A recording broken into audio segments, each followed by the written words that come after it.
big fan of your work. Thank you so much for doing this interview today. I've been talking to a lot of people in the last year, and I've been asking everyone the same two questions to start things off. First, what TV series would you love to guest star on?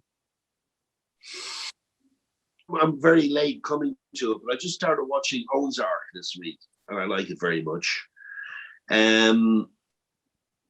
I think for any of us, we all would have loved to have been in The Sopranos at some point. But I guess Ozark would be the one that comes to mind. Yeah. Got it. What movie do you think you've seen the most, or what movies? Oh, I mean, there was a period with my younger daughter where I must have seen The Hunchback of Notre Dame 25 times in a couple of years. I think it would be in one of the movies I watched with my kids. Yeah.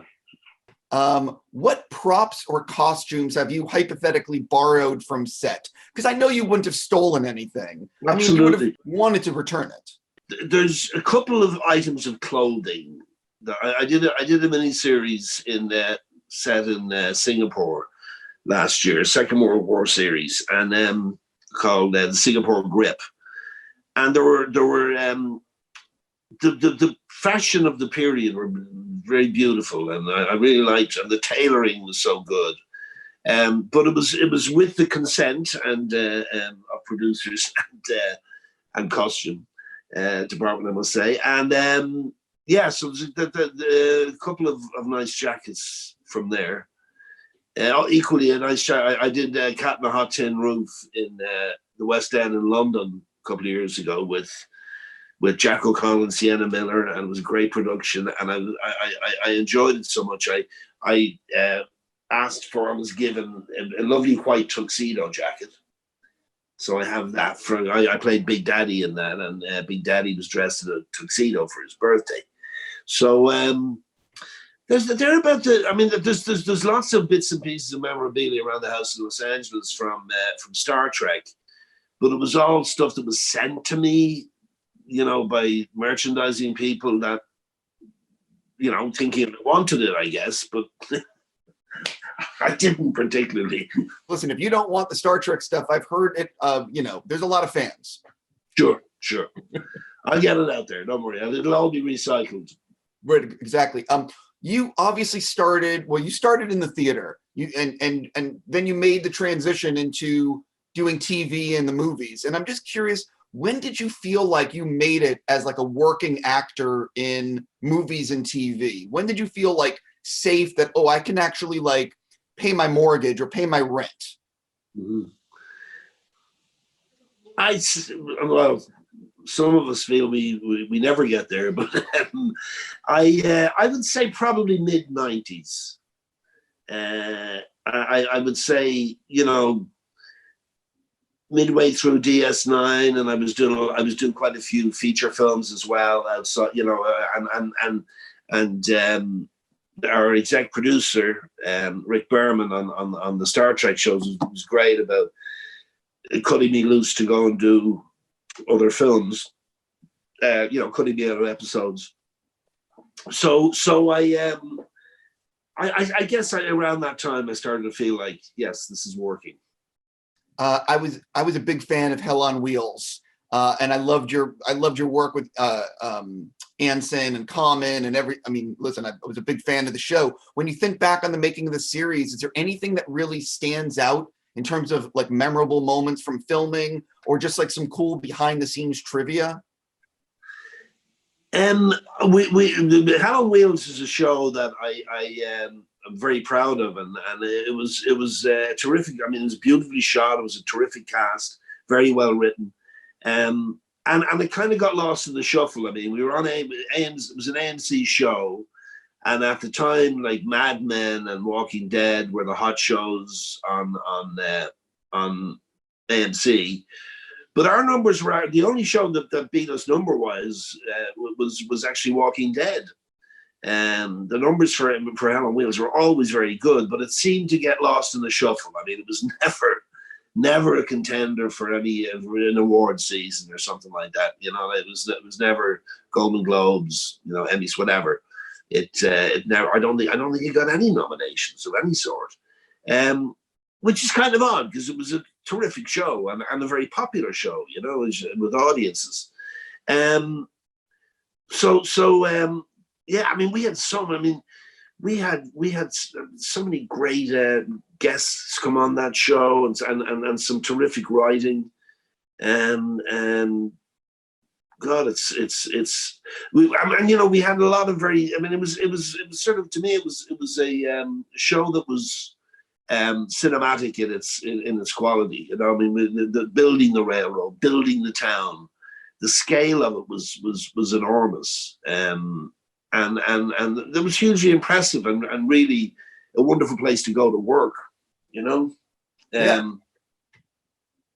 I remember I had there was a it's just coming to mind now. Myself and Jake Weber had a scene where we sort of we get into fisticuffs in the saloon, and we come tumbling out the saloon out onto the street and all that. And I'm not very good with stunts and all that sort of stuff. And Jake just had a whale of a time taking the piss out of me, you know, just like, Colm, you are so pathetic. You are so pathetic. You know, what are you afraid of? I said, well, it's money, it's monkey, there's horse shit, there's, you know, we had to roll around in it. And then he capped the scene off by hitting me with a cabbage, which he was very pleased with. But there are a lot of good memories from that show. Yeah, I could spend a lot of time talking about it, but I have a lot that I want to bring up. But I'm just going to say, for anyone watching this interview that has not seen Hell on Wheels, it's a fantastic show. I completely recommend it. It's really good. So when next thing is, when you got asked to be on Stargate Atlantis to do a few episodes, did you feel like you were cheating? Cheating? No, not in the least. No, I mean, I actually felt it was a good thing to do because I think I'd been a little unfair to the science. Like, I was never a science fiction fan as a kid. I was never into the genre before I did Star Trek, and then I realized the value of it and how it can be used in so many ways. I mean, it's, you know, on Star Trek we covered so many contemporary subjects, like in ways that you couldn't on a contemporary show. Like, you know, there was an episode about homelessness, an episode about genetic engineering, you know, stuff like that. And I just really started to learn the value of science fiction in a way as a genre. So I felt it was kind of like practically my duty to go and do some Stargate to support a genre I had somewhat dismissed in the past. I really enjoy Far and Away. And one of the things I've heard is that originally there was a much longer cut of the movie with more of Tom boxing and stuff like that. Do you remember if that movie had, like, did you have a lot of deleted scenes in that movie? Do you remember? There were quite a few, yeah. But you expect that on a big feature, you know. There were quite a few. And yes, there were a lot. We shot a lot more boxing scenes than are actually in the movie. Right. But that's you know, with an action scene like that, you expect that. But yeah, it happens. I mean, the movie we're talking about today, Pixie, I got a very apologetic email from Barnaby, the director, when he was in the edit, saying, "Colm, I'm so sorry, we have to cut. You know, there's 2 or 3 scenes here about the family and the character I played it's taking too long to get into the story of the film. It's too much exposition, too much establishment of characters." So, and I understand that completely. You know, that happens. So yeah, with Far and Away, there was I have no idea what the number or the timings would be, but it was, yeah, quite a bit deleted. I'm going to get to Pixie. I promise we're getting there. But for Eagle Eye viewers, they will remember you as a pilot in Die Hard 2. Every time I watch Die Hard 2, I'm always like, and there he is. So what was that, like a day shoot for you? Was that like a half? What was that? Listen, that turned into that was an extraordinary one. We were booked. Myself and a buddy of mine, James Lancaster, who plays the co-pilot, were booked for a day, and we were on a daily rate. But then they pushed and pushed because they were having trouble finding snow at an airport. They were moving around They were supposed to shoot in Denver, I think, and there was no snow there, so they went somewhere else. And they'd come back to Los Angeles because we shot that in the studio, obviously, at Universal. And they'd come back and say, we're going to shoot that, Thursday. So, okay. And myself and James ended up on this, we must have been on it for 6 weeks. Are you serious? Yeah, because they went, came back, it just kept going on and on. They could never get around to that scene, but they kept booking us. So we were delighted. We were very happy. It was an unexpected and fairly lucrative gig. I was going to say, that's amazing. One day's work for 6 weeks. Yeah. You had a small. You got to be part of Dick Tracy and work with Warren Beatty. Yeah. Was that like? Can you talk a little bit about being a part of that one? Well, I had very little to do with it. I don't think I'm actually in the final cut at all. I made the start and Last of the Mohicans. I think is another one where I think I'm on the credits, but they actually cut the scene. Talking about cut scenes. Maybe I should get a complex about this. I don't think I'm in Dick Tracy at all, and I very little to do with Warren. I remember doing an evening looping with him on a soundstage, and having a couple of chats about this, that, and the other. Very pleasant man, but I can't say I really got to know him or got to really work with him. Well, this explains why I didn't see you, but I'm asking about this based from IMDb. And I'm like, I've never seen him in the movie, but he has to be in it. It's listed in. But anyway, let's move on. I'm not sure if you like Guinness or not, but I've been lucky enough to go to Dublin, and I would like to know your opinion on why Guinness tastes so much better in Dublin. I think it's something to do with the water, and it's also some. I just don't think it travels well. The other reason is people in Ireland generally, or bar owners in Ireland, are very conscious of, there's very high standards set for Guinness, and there's no one more critical than a Guinness drinker about the quality of the Guinness, including myself. So they have to serve a very good pint. And in order to do that, they're aware they have to cleaning the pipes, the tubes that come from the barrel to the tap is hugely important. And they have to be kept clean, and they have to be, rinsed out like weekly. And no, I don't think anybody overseas appreciates that. So they don't. It's partly due to the bars, the way they keep the Guinness. For people that are watching this, who eventually can go to Dublin and visit, my God, you need to drink Guinness in a bar there. It tastes amazing. Absolutely. It does. It's beautiful. Yeah. Jumping into Pixie, which is, I know, the reason we get to talk today. What was it about the script that you really responded to? What was it that said, I want to do this? It was such a joy to read. It was the script arrived on Pixie. Okay. It was a complete page turner. It was, it had me laughing out loud frequently. And just an absolute pleasure, an absolute joy to read. I was, just delighted with it. And then I went, as I normally do, go back and look at the character that you're being asked to play. Yeah, and again, it was like, oh man, this guy is great. A gangster who's just sort of like, just sick of it all. He's just had it up to here. All he wants to do is listen to opera and cook nice food. And I just thought, this is a great character. It was everything about it was such a joy. Yeah, there was a little bit of a Sopranos-esque thing to your character, because it shows there's a lot with your family and a lot that's just not you running around killing people. It's, it's portraying you in a three-dimensional light.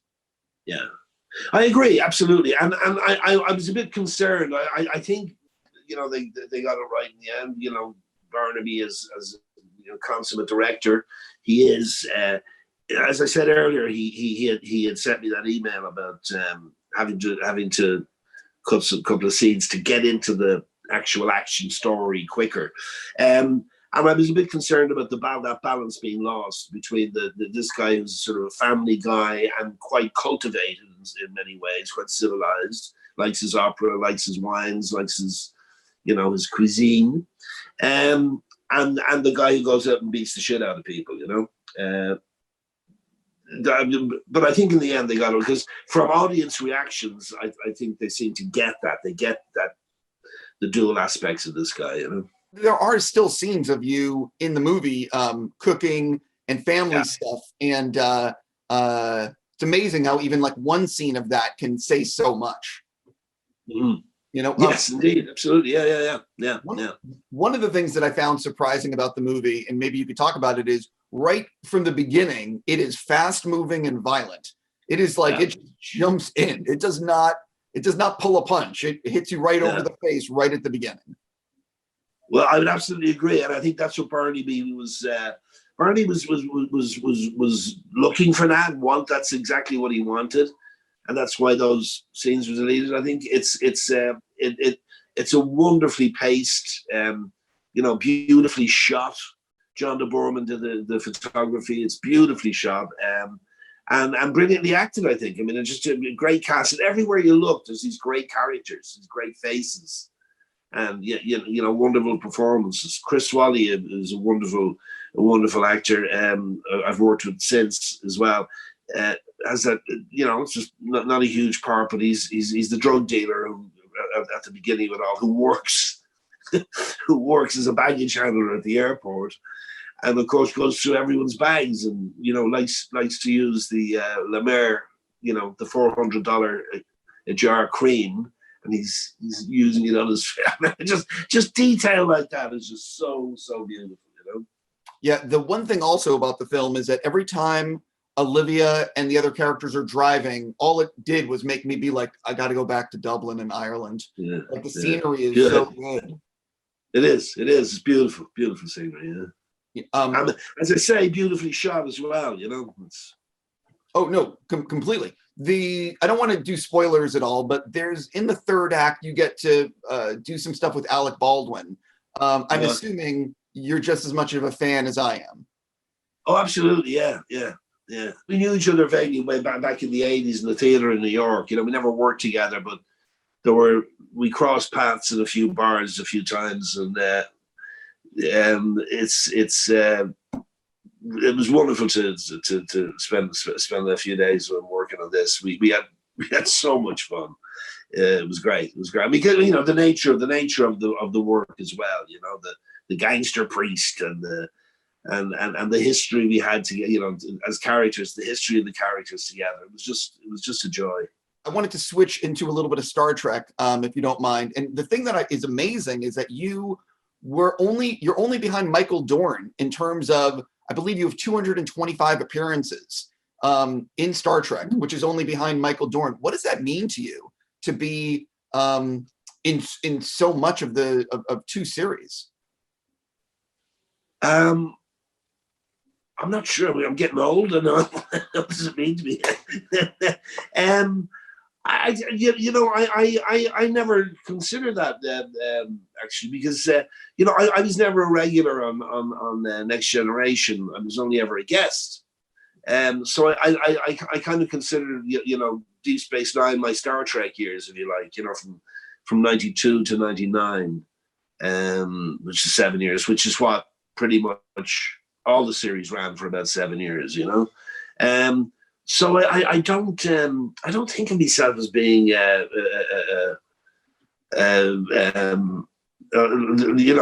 selling any records or anything like that. It seemed like I had a kind of normal span. So that's interesting, surprising, interesting. I absolutely loved Deep Space Nine. I think that the show, even when it was airing, I loved it. And I'm just curious for you, what is it like being part of a series that people still want to talk about after over 20 years later? It's great. I mean, I think it's a tribute to the writing. It's a tribute to the performances, the production values, that it still holds up. I think it's a real. I think recognition of how good a show it was. I guess what I'm curious about, as an actor, when you were making like DS9 and you went over to that series, were you nervous every year that you might get canceled? Or was it one of these things where you felt like the syndication deals were very strong and you'd be, you were safe? No, I don't think we ever had any concerns like that. you know, there was quite a bit of resistance to be at the beginning to Deep Space Nine because it wasn't on a ship. It wasn't you know, it was on a station. And a lot of people say, oh, so it's very dark and it's very this. And, you know, we weren't worried about that because there had been resistance to Next Generation when it first came on as well, the first 2 or 3. I think Next Generation was probably closer to being cancelled early in its life, like in the second or third season, than perhaps we were. Because I think Paramount had realized by the time we came along that these shows take a while to play in for the Star Trek audience to get used to them, as it were. I'm curious if you can share, for the average person, what was it actually like behind the scenes making Next Generation and Deep Space Nine? And were the shows similar for you? I know that you were a regular on DS9, but I'm just curious what it was like behind the scenes in terms of, you know, making the series, if there was a difference between these two series. No, they felt very similar, actually. I mean, we had a lot of the same crew. Was interchangeable. Would come on like Marvin Rush, the DP on Next Generation, came over to shoot DS9, and the camera crew were the same. I would say they were very similar. Yeah, in that aspect of it, you know, the actual work shooting of it. A lot of your fellow castmates would direct an episode or two. And I know that you never directed one. Was it something that you actually wanted to pursue, or was it something that you were content to just be acting on the series? I do not understand why every actor wants to be a director. It baffles me. I think there's enough good directors out there who don't work enough. I think, you know, I believe in, I mean, what I do best is act. And really, if I did want to direct, I would want to direct a feature film, not an episode of television, because it's really a producer-writer's medium, episodic television. You know, it's not a director's medium. You can't really stamp your own, you know, identity on an episode of a show. You have to, it's a format, and you deliver that format. And so I produce. I've produced a film here in Spain with a local director, and I'm in the process of trying to set up another film to shoot here later in the year. And I think I can contribute in that way.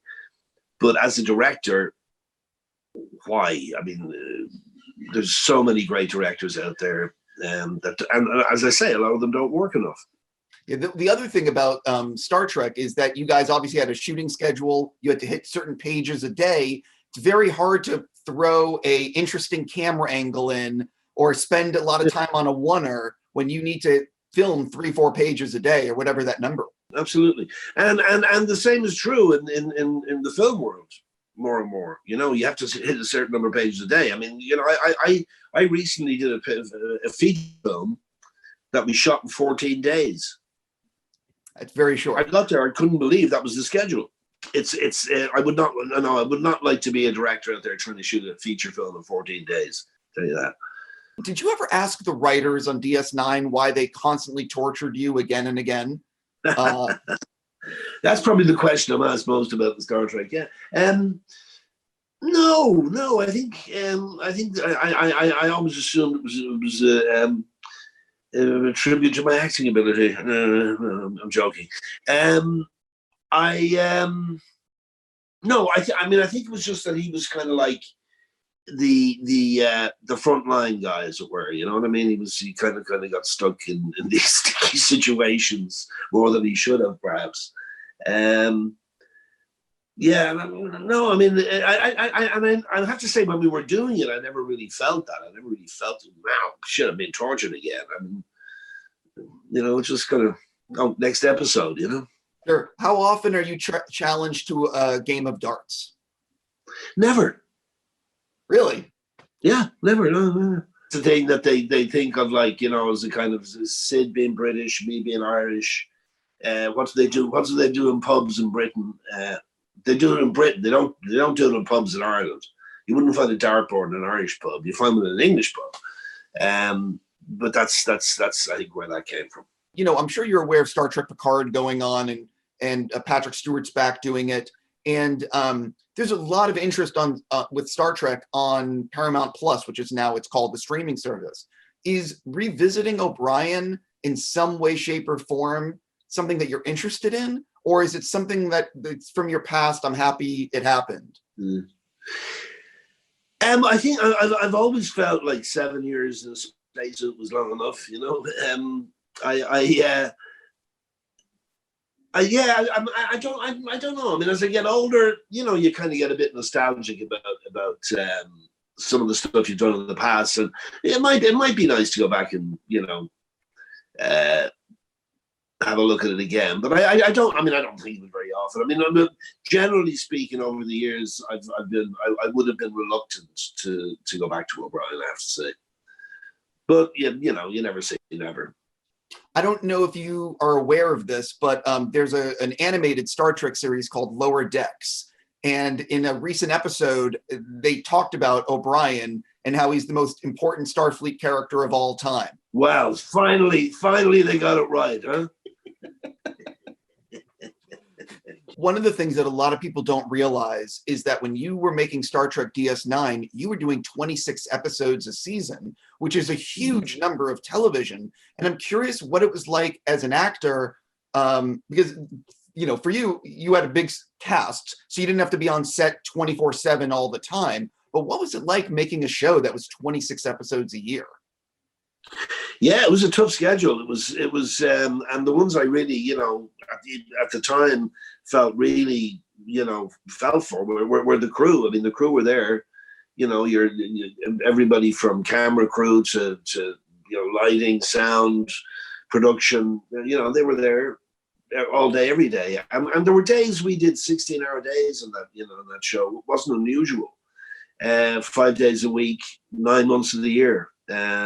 It was a very, very tough schedule. And as you said, being an ensemble cast like we were, we got like there'd be shows where, you know, I'd have 3 or 4 shows where I'm heavy, where I've got a lot to do, and then 3 or 4 shows where I just come in 2-3 days maybe for the episode.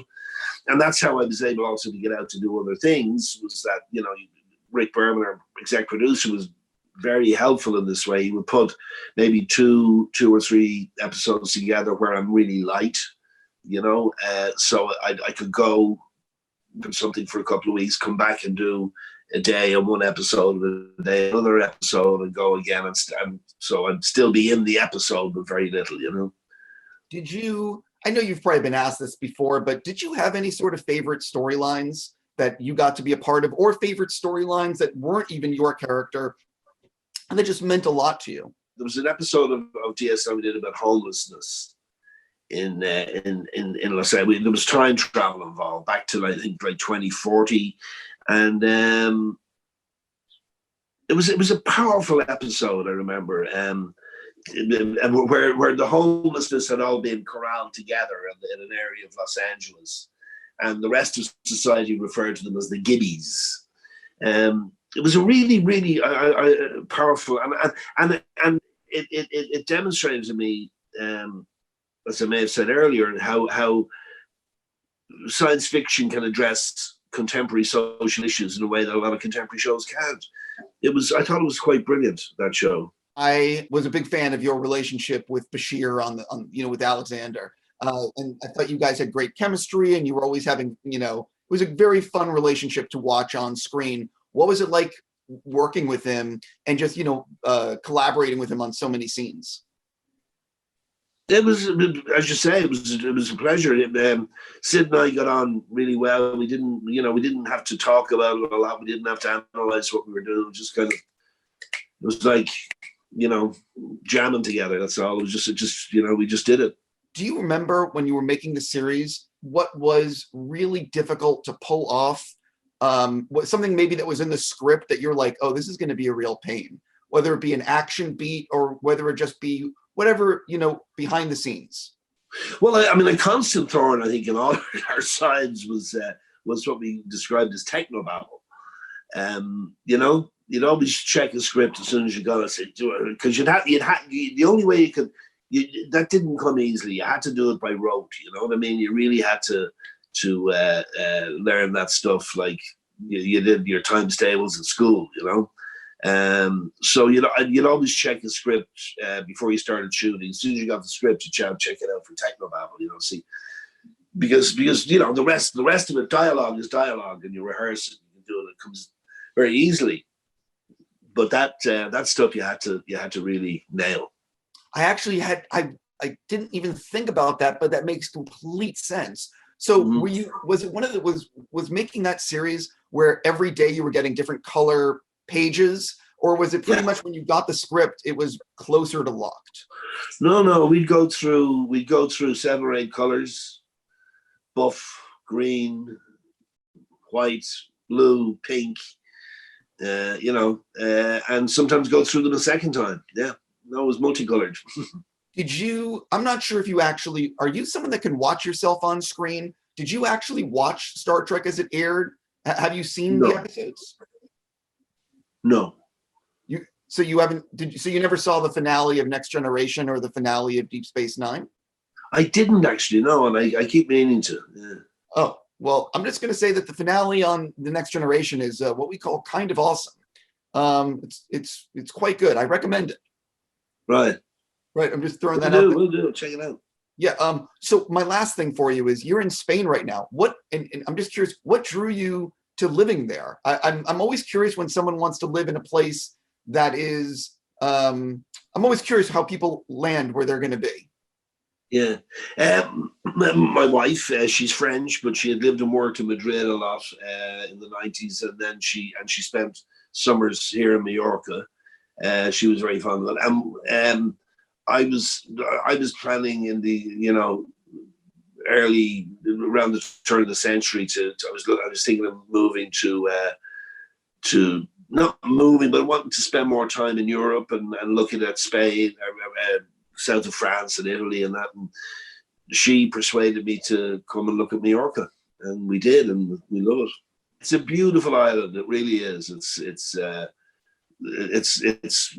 Mediterranean. It's off coast of Barcelona, south of Barcelona, and east of Valencia. And there's the 3 islands: Ibiza, Mallorca, Menorca. And Mallorca is the biggest of them, and it's a spectacularly beautiful island. We love it here.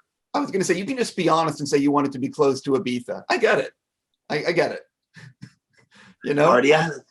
Right. My last thing for you, you've done a lot of theater work, and what I'm fascinated by are the different audiences that exist around the world for theater. And I'm just curious, and I've spoken to a lot of actors that have done theater.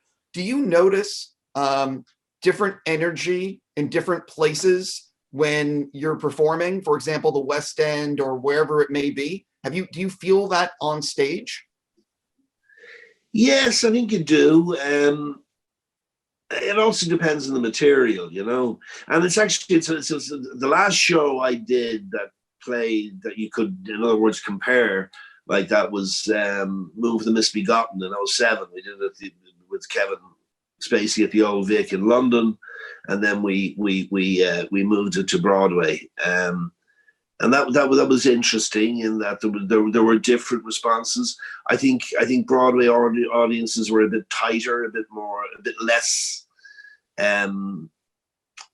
willing to roll with, which is surprising considering you would think it would be the British audience that would be a bit more restrained or whatever. But then we did I did Iceman Cometh on Broadway a couple of years ago with Denzel Washington, and that was a very different sort of American audience to me. It was a completely giving, freewheeling, wonderful,